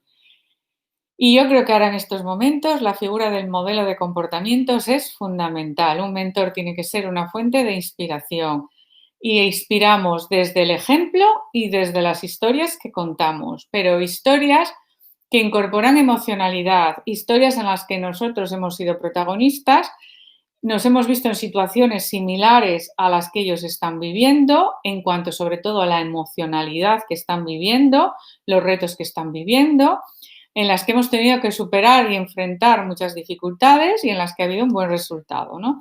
Yo siempre les cuento, aquí tengo ventaja, que yo soy una de ellos, porque yo soy la primera licenciada de mi familia, que además yo provengo de un sitio muy pequeño, 4.000 habitantes, en Asturias, que no está precisamente en el centro de donde se toman las grandes decisiones o hay las grandes oportunidades profesionales, ¿no? Unido a la dificultad de las comunicaciones, que estudié Derecho y que ejercí 22 años como asesora jurídica de empresas. Y ahora estoy aquí delante de ellos, les digo, siendo mentora y trabajando con conocimientos del mundo de la psicología, de la pedagogía, de la sociología, de la antropología, y no estudié ninguna de esas carreras.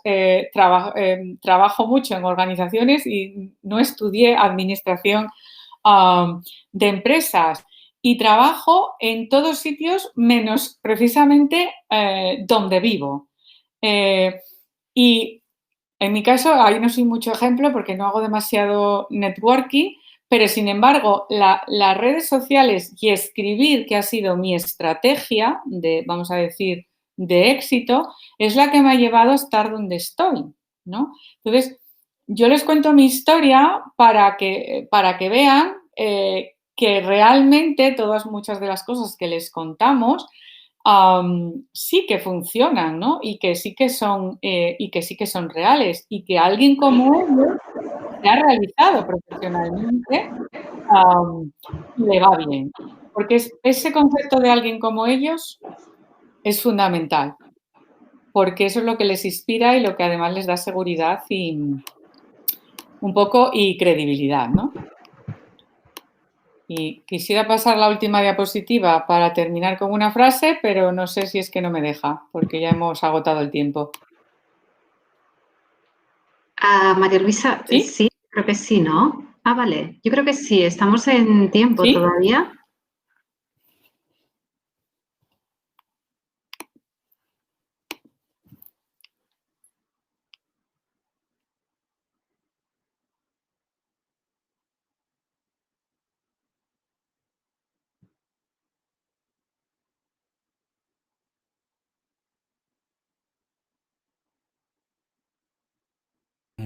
María Luisa creo que ha cerrado la cámara o no se le ve. Mira a ver si la has cerrado sin querer.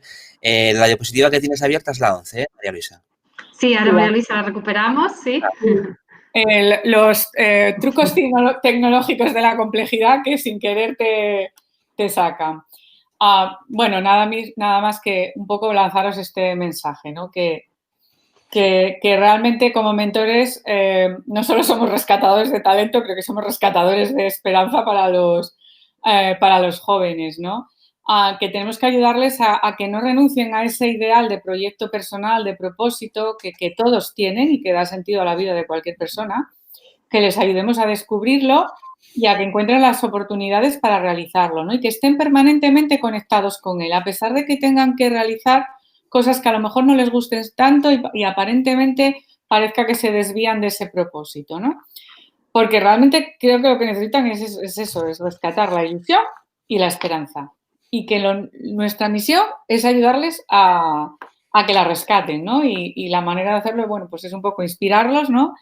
Y guiarlos en este baremaje de la complejidad, ¿no? Bueno, creo que ya hemos agotado el tiempo. Muy bien, María Luisa. Bueno, muchas gracias. Yo creo que hemos hecho grandes aprendizajes por destacar, porque me ha gustado la intervención de una de las mentoras. que bueno, estás ordenando un poco todos estos nuestros pensamientos, conceptualizando, ¿no? Para orientar nuestra acción, ¿no? Como mentores y mentoras, ¿no? O sea, que agradecerte enormemente porque yo creo que hemos hecho todos grandes aprendizajes, ¿no? Para seguir mejorando en el acompañamiento y guía de nuestros jóvenes que tanto lo necesitan. Entiendo que muchos de vosotros, porque bueno, era 1 hora y media, entendemos que todo el mundo tiene una agenda muy, muy complicada. Nosotros damos la sesión aquí por finalizada, pero aquellos que tengáis alguna pregunta y que tengáis un poquito más de tiempo, pues bueno, tanto María Luisa como yo misma, pues bueno, nos quedamos por si a alguien le ha quedado algo pues pendiente que quiera compartir o alguna duda incluso muy personal, muy directa del proceso concreto que está haciendo ahora mismo con el joven, pues bueno, daros este espacio, digamos, más informal, ya fuera un poco de lo que es el espacio de webinar estrictamente, para que podáis compartir. Y al resto que nos quedéis y tengáis que marchar, pues bueno, agradeceros enormemente pues toda vuestra dedicación, todo vuestro tiempo y vuestro empeño por mejorar, ¿no? Que yo creo que es muy de agradecer y más en este tiempo en el que nosotros también como profesionales nos toca gestionar pues bueno, ¿no? Esta incertidumbre y manejar a la vez esta complejidad, ¿no? O sea que de verdad que muchas gracias. Había un par de preguntas o incluso comentarios, simplemente los dejo aquí destacados para que podáis mirarlos. No sé si siguen en el chat, puedo revisarlo. Elvira comentó en su momento el cambio en la rotación y la necesidad de estar siempre motivados me lo estoy encontrando con cierta frecuencia a los jóvenes. Ayudarles a construir metas a largo plazo me está dificultando. ¿Alguna sugerencia? Vale. Un tema tremendamente importante y que además forma parte precisamente de la metodología del mentoring que yo trabajo. A ver, cuando yo digo que tienen que conectar con el propósito es una cosa muy, muy grande, muy etérea, muy abstracta, pero que nos da energía. Luego tenemos que ayudarlos a que lo trasladen a una meta, que es a más largo plazo, y de ahí ir bajándola. Y bajarla hasta todo lo que necesite la persona, ¿de acuerdo? A microobjetivos, si queremos. Pero lo importante es que el joven sienta que ese microobjetivo es un pasito, es una semilla que le ayuda a realizar su propósito y que mientras lo está logrando y está actuando para lograrlo, sienta que está realizando su propósito. Porque eso es un elemento autorregulador de la motivación. Y es muy importante que cuando ellos visualicen esa meta, ese sueño, les hagamos eso, visualizarla y sentirla, como si la estuvieran viviendo. Ya sabéis que nuestro cerebro reacciona igual si está experimentando realmente la acción o si la está experimentando mentalmente. Por eso la visualización de metas funciona tan bien, porque es una anticipación de la recompensa. O sea, el visualizar que yo estoy consiguiendo la meta y cómo me sentiré, me hace sentir una satisfacción, que esa es la recompensa. Entonces, mi cuerpo, aunque sea mental, está operando como si fuera real, con satisfacción, que a fin de cuentas es la energía de la motivación. Entonces, si yo mantengo continuamente conectado al joven con esa visualización de esa meta, le estoy ayudando a que esté experimentando esa satisfacción, que es muchas veces la que necesitamos para perseverar, ¿no? Yo siempre les explico que muchas personas a mí me hablan de lo difícil que es correr una maratón, lo que hay que entrenar. Les digo, mira, yo no sé cómo será una maratón porque no corro y no me gusta, pero te puedo explicar lo que es la maratón de escribir un libro con pelos y señales. Y se parece bastante. Porque es una meta que es a largo plazo, que requiere muchísimo esfuerzo y disciplina y que no sabes lo que va a pasar. Porque una vez que el libro está ahí fuera, tú no sabes si va a gustar, si no va a gustar, si te lo van a comprar, si no te lo van a comprar. No sabes, en cierta manera no sabes ni lo que pasa, ¿no? Entonces, claro, como digo yo, cuando yo tengo que escribir que me motiva y me gusta muchísimo por mi perfil, no hay ningún problema. Ahí estoy en motivación intrínseca. Nadie me tiene que forzar. Pero cuando tengo que revisar que no me gusta nada, ¿cómo me motivo? porque revisar no me motiva, no estoy en motivación intrínseca. Entonces, lo que llamamos un proceso de autorregulación motivacional óptima. ¿Cómo me motivo? ¿Qué recursos tengo yo para la meta? Conectar con la meta, conectar con la visualización de la recompensa. Entonces, mi truco era, me visualizaba firmando libros, llena de gente, porque eso significaría que, bueno, el libro estaba escrito, que lo iba a leer mucha gente y yo experimentaba esa satisfacción que al final es la que buscas, ¿no? Entonces, esa es la manera de autorregularse cuando la actividad que tú tienes que realizar para lograr tu objetivo no te motiva per se, es decir, intrínsecamente. Entonces, es una manera de, vamos a hacer, también automotivarse intrínsecamente, pero conectado más a una meta que a la realización de la tarea en sí que te gusta. Entonces, esto es tremendamente importante porque va a ser esto sí que para mí es una competencia clave en estos momentos. El autorregularse emocional y motivacionalmente de forma constante y no depender de que lo hagan otros o de solo poder hacer las cosas que te gustan, que, hombre, si podemos, fenomenal, pero 100% es muy difícil.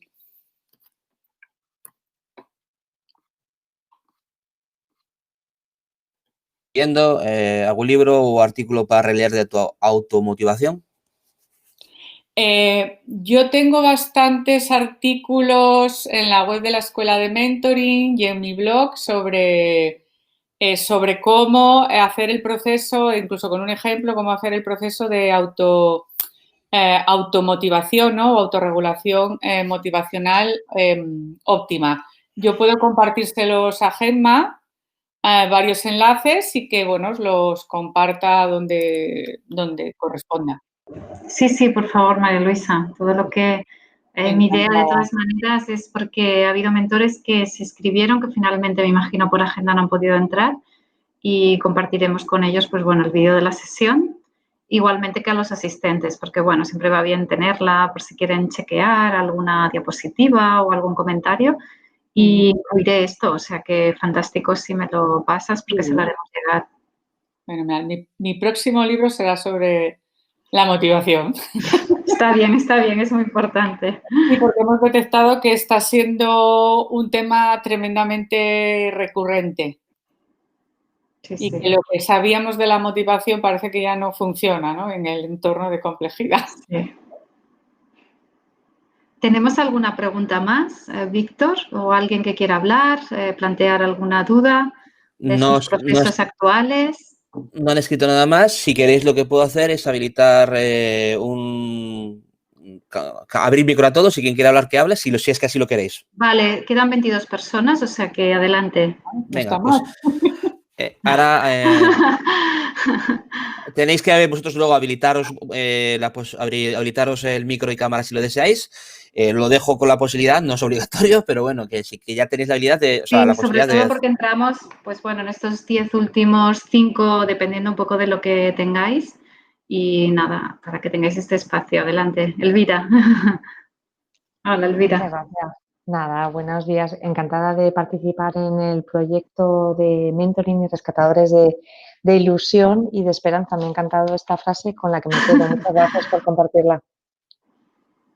Gracias, Elvira. La verdad que a mí me inspiran los jóvenes.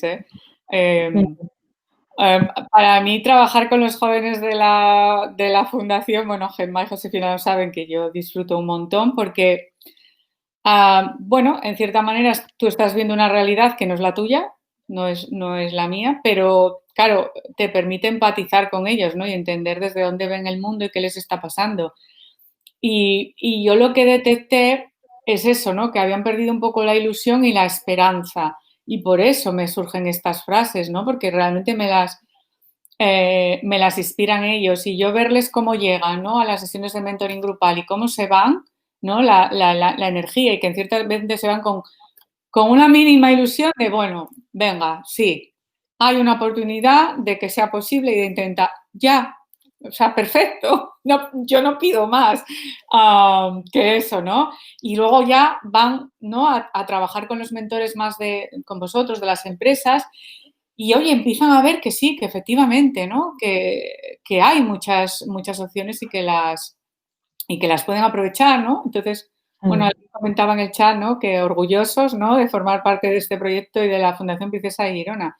Pues sí, y eso es lo que les tenemos que hacer sentir a los jóvenes, orgullosos de ser jóvenes y de todo lo que tienen y todo lo que pueden aportar.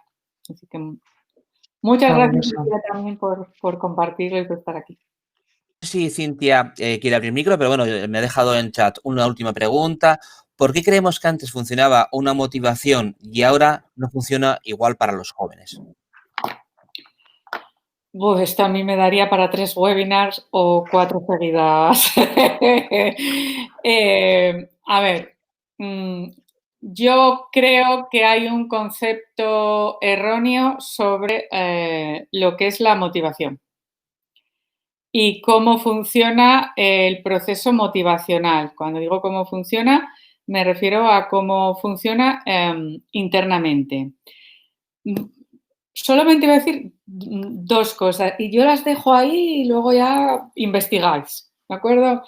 La primera, nadie puede motivar a otro.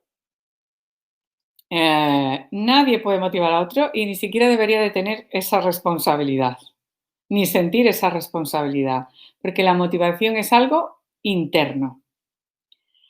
Es un proceso interno y que tiene que ver con, al final, los factores motivacionales son factores de personalidad. Y esta es la segunda clave que os doy. Las personas tenemos distintos estilos motivacionales y tienen una base, desde mi punto de vista genética, bastante influyente. Con lo cual, que alguien que sea de un estilo motivacional de afiliación acabe teniendo, lo cual implica que le gusta y prioriza trabajar con gente, prioriza la relación frente a la independencia, que puede trabajar solo, totalmente aislado, que pueda, por ejemplo, emprender solo. Es muy difícil porque no está en algo que para él es esencial, que es su energía, su motivación. Entonces, querer cambiar los estilos motivacionales, yo creo que no es posible. El concepto clave es este de la autorregulación o la automodulación. ¿Qué pasa? Que hay algunos que los tenemos más difícil que otros. Yo pongo también mi ejemplo. Yo tengo un perfil motivacional de autonomía del 90% y un 10% de afiliación. Claro, mis posibilidades de ir a afiliación son las que son. O sea, yo tengo que vivir con eso y con todo lo que implica. El hecho de que yo haya emprendido, que nunca haya tenido jefe, que incluso ahora ya sea freelance y ya trabaje totalmente, tiene mucho que ver con ese perfil automotivacional, ¿no?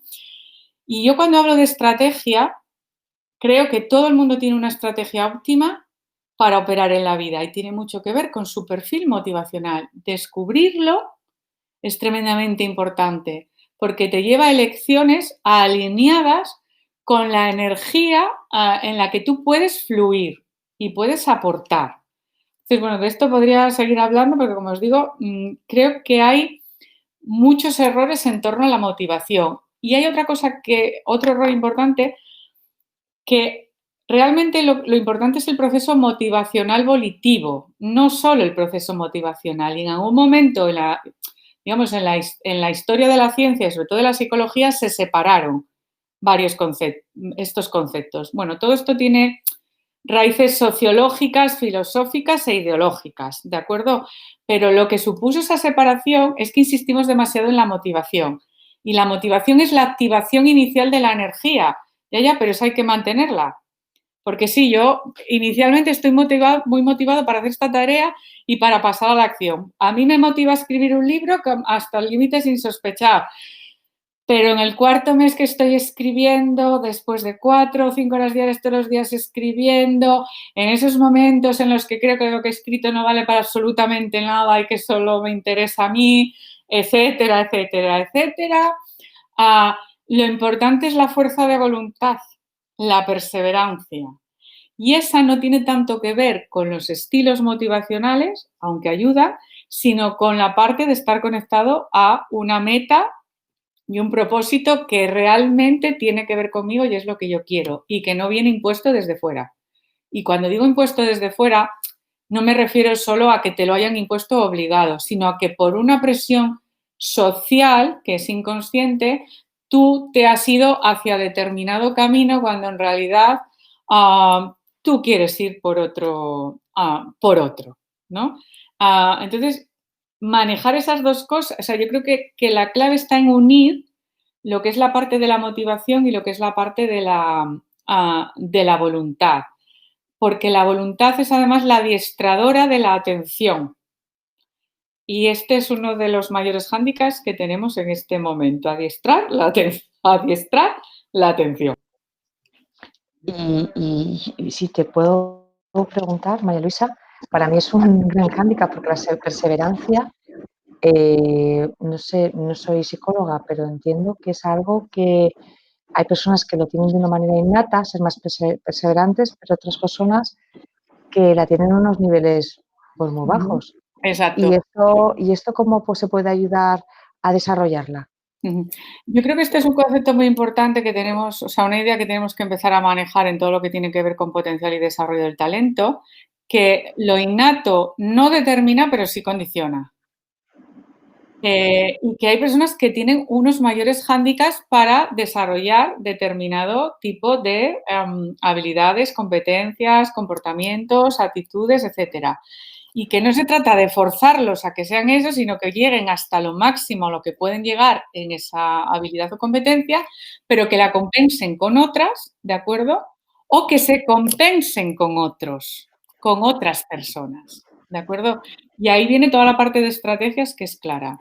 Entonces, es verdad que la perseverancia tiene ciertas características innatas, pero también es una de esas, vamos a decir, actitudes, competencias, fortalezas que se puede entrenar, porque tiene mucho que ver con la voluntad, ¿de acuerdo? Que se puede entrenar y que se puede convertir en un hábito y se pueden experimentar mejoras considerables, ¿no?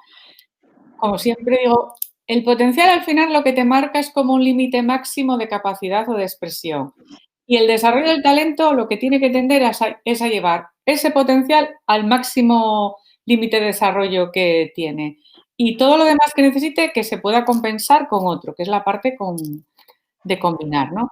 Entonces, en todo este tema de entrenar, por ejemplo, la perseverancia, tiene mucha importancia la autorregulación emocional, mental y conductual. Mucho. Y eso se entrena mucho. Eso forma parte de lo que se llama la inteligencia ejecutiva, ¿no? Que es la que está asociada a todo el córtex prefrontal y que es la que entrena el mentoring. El mentoring es una metodología que está pensada para entrenar muchísimo la inteligencia ejecutiva a través de la conversación. Porque digamos que nosotros dirigimos nuestra conducta a través de la conversación que mantenemos con nosotros. Entonces, cuanto más optimicemos esa conversación, más optimizamos nuestro funcionamiento, nuestros procesos de aprendizaje, cambio y desarrollo. Y la idea es que la aprendamos a optimizar a través de alguien que ya la practica de manera óptima con nosotros, que son los mentores. María Luisa, muchas gracias. Quedan 5 minutos para las 11. Si hay alguien que quiera decir algo y si no, pues lo dejamos aquí. También para no abusar de tu tiempo, María Luisa, que llevas 1 hora y media. Yo creo que casi 2 horas ya vamos a hacer y bueno, es importante también acabar. No sé si alguien más y si no, pues cerramos. Una última palabra, una última intervención.